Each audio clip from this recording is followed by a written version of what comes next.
গতকালকের ভিডিওতে যেই ধরনের ব্যাটিং করার কথা বলেছিলাম জিম্বাবুয়ের জন্য, সেই ধরনের ব্যাটিংটাই কিন্তু জিম্বাবুয়ে করেছে এবং শেষ পর্যন্ত তারা 273 রান করতে সক্ষম হয়েছে, যেখানে 82+ রানের একটা লিড বাংলাদেশের সামনে তারা প্রথম ইনিংসে দিতে পেরেছে।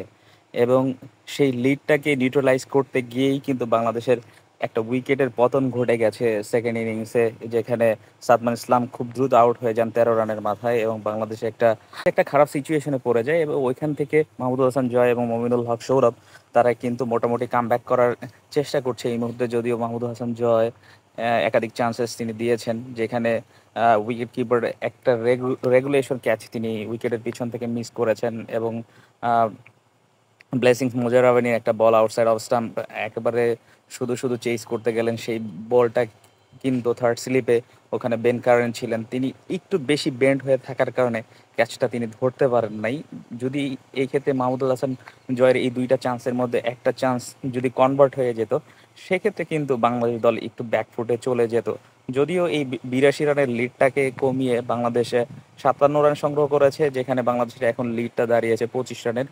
সো আগামীকালকে বাংলাদেশের দুই ব্যাটসম্যানের উচিত হবে যেই লিডটা সামনে আছে আগে এই লিডটাকে কনজিউম করা বা এই লিডটা রিকভারি করা, পরবর্তীতে অ্যাজ পার প্ল্যান তারা ওইভাবে গেমটাকে এগিয়ে নিয়ে যাওয়া বা তাদের লিডটাকে জিম্বাবুয়ের সামনে যত বেশি ম্যাক্সিমাম লিডটা দেওয়া যায়। যদিও জিম্বাবুয়ে ফোর্থ ইনিংসে ব্যাটিং করতে নামবে, আমরা এই ধরনের ওভারকাস্ট সিচুয়েশনে ফার্স্ট ইনিংসে যেই দল ব্যাটিং করে সেই দল একটু ব্যাকফুটে থাকে, সেটাই আমরা দেখেছি। সেকেন্ড ইনিংসে যারা ব্যাটিং করে তারা একটু সুবিধাজনক অবস্থানে থাকে, যেহেতু বাংলাদেশে এই মুহূর্তে বৃষ্টি হচ্ছে। বৃষ্টির কারণে ইনিশিয়ালি যখন একদম নিউ উইকেটে খেলাটা শুরু হয়, তখন বোলাররা এক্সট্রা অ্যাডভান্টেজ বা এক্সট্রা সুযোগ সুবিধা পায় এবং ওই সুযোগ সুবিধা পাওয়ার কারণেই কিন্তু যারা প্রথম ইনিংসে ব্যাটিং করে তারা ব্যাকফুটে থাকে। এবং এই পয়েন্ট অফ ভিউজ থেকে বাংলাদেশ কিন্তু ব্যাকফুটেই ছিল এবং জিম্বাবুয়েকে যে খুব বেশি যেতে দিয়েছে তাও কিন্তু না, যদিও শেষ পর্যন্ত উইকেটটা অত বেশি ক্র্যাকি উইকেট মনে হয় না বা অত বেশি বোলিং ফেভার উইকেট মনে হয় না। So far so good, sporting wicket মনে হয়েছে। এবং এই উইকেটে যেই দল খুব মনোযোগী থেকে কনসিস্টেন্টলি পারফরমেন্স করতে পারবে, তারাই কিন্তু দিন শেষে ম্যাচটা তাদের ফরে নিয়ে যেতে পারবে বা তারা এই দিন শেষে ম্যাচটা বের করে নিয়ে আসতে পারবে। এবং জিম্বাবুয়ে সেই দৃষ্টিকোণ থেকেই খেলেছে এবং সেই টার্মসটা বিশ্বাস করেই কিন্তু তারা আস্তে আস্তে এগিয়েছে এবং শেষ পর্যন্ত তারা 273 রান সংগ্রহ করতে পেরেছে, যেখানে তারা 80+ ওভার্স তারা খেলেছে। সো তাদের ইন্টেনশনটা ওই রকম ক্লিয়ারই ছিল যে কোনো মতে বাংলাদেশের 191 রানটাকে ওভারলেপ করে বা 191 রানটাকে ওভারকাম করে দ্রুত লিড দেওয়ার যে ব্যাপারটা, সেটা জিম্বাবুয়ে করেছে। এখন বাংলাদেশের উচিত কি? এখন বাংলাদেশের উচিত হচ্ছে এই যে দুই ব্যাটসম্যান মোটামুটি, যেখানে মাহমুদুল হাসান জয় 28 রান নিয়ে অপরাজিত রয়েছেন এবং মমিনুল হক সৌরভ খুব সম্ভবত 11 রান নিয়ে তিনি অপরাজিত রয়েছেন। তাদের উচিত হবে এই ইনিংসটাকে আরও বেশি বিল্ড আপ করা, আরও বেশি বড় করা এবং শেষ পর্যন্ত ওই জায়গায় নিয়ে যাওয়া, যেহেতু তারা বাংলাদেশের টপ অর্ডার ব্যাটসম্যান এবং তাদের উপরে ডিপেন্ড করবে ব্যাটিং লাইন আপটা। এবং এখন পর্যন্ত যেহেতু মাহমুদুল হাসান জয় দুইটা চান্স তিনি পেয়েছেন বা দুইটা সুযোগ তিনি পেয়েছেন, এই সুযোগটাকে শতভাগ কাজে লাগানো। এবং উইকেটে আমরা যে বিষয়টা দেখেছি যে বোলাররা যখন ইনিশিয়ালি বোলিং করতে আসেন তখন তারা প্রচণ্ড শক্তিশালী থাকেন বা স্ট্রেংথটা ওই লেভেলের থাকে, মেন্টালি ফিজিক্যালি একেবারে আটমোস্টার লেভেলের থাকে এবং ওইখান থেকে এক্সট্রা কিছু বাউন্স সুইং আদায় করে নিতে পারেন এবং তাদের বডি ল্যাঙ্গুয়েজটা একটু ডিফারেন্ট লেভেলের থাকে।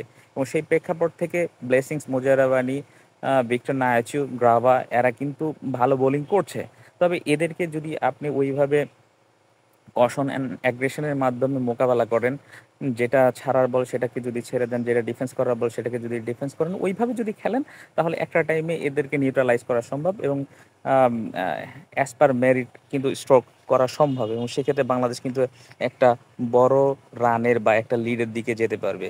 এবং যেখানে জিম্বাবুয়ের ব্যাটিংয়ের শেষের পার্টটার দিকে যদি আমরা তাকাই, সেখানে ব্লেসিংস মোজারাবানি, গ্রাভা এবং নাইচু তারা তিনজনে মিলে কিন্তু 50 রান দিয়েছে জিম্বাবুয়ের স্কোর বোর্ডে, যেখানে কিন্তু বাংলাদেশের সামনে তারা মোটামুটি 82 রানের একটা লিড উপস্থাপন করতে পেরেছে, যেখানে গ্রাভা মোজারাবানির মধ্যে একটা পার্টনারশিপ, আবার গ্রাভার টু নাইচুর মধ্যে আরেকটা পার্টনারশিপ, দুইটা পার্টনারশিপ মিলিয়ে কিন্তু 50+ রানের একটা পার্টনারশিপ হয়ে গেছে। সেই পার্টনারশিপটাই কিন্তু শেষ পর্যন্ত বাংলাদেশকে ভুগিয়েছে, এবং বাংলাদেশের কিন্তু এই ধরনের টেইলেন্ডারদের মধ্যে বা লেটার পার্টে যারা ব্যাটিং করতে আসবে তাদের ভিতরে কিন্তু এই বিষয়গুলো থাকতে হবে। যেভাবে মোজারাবানি নাইচু ব্যাটিং করেছে ওই ধরনের ব্যাটিংটা তাদের করতে হবে, এবং অবশ্যই টপ অর্ডারকে লিড করতে হবে। এবং এই ম্যাচটা যদি বের করে নিয়ে আসতে হয়, যেহেতু লিডটা মাত্র 25 রানের আছে, এই 25 রানটা রিকভার করতে পারলেই পরবর্তীতে, আর যদি কোনো উইকেট না পড়ে বা এই 25 রান রিকভারি করার মধ্যে যদি কোনো উইকেটটা না পড়ে, সেক্ষেত্রে বাংলাদেশ একটু এগিয়ে থাকবে।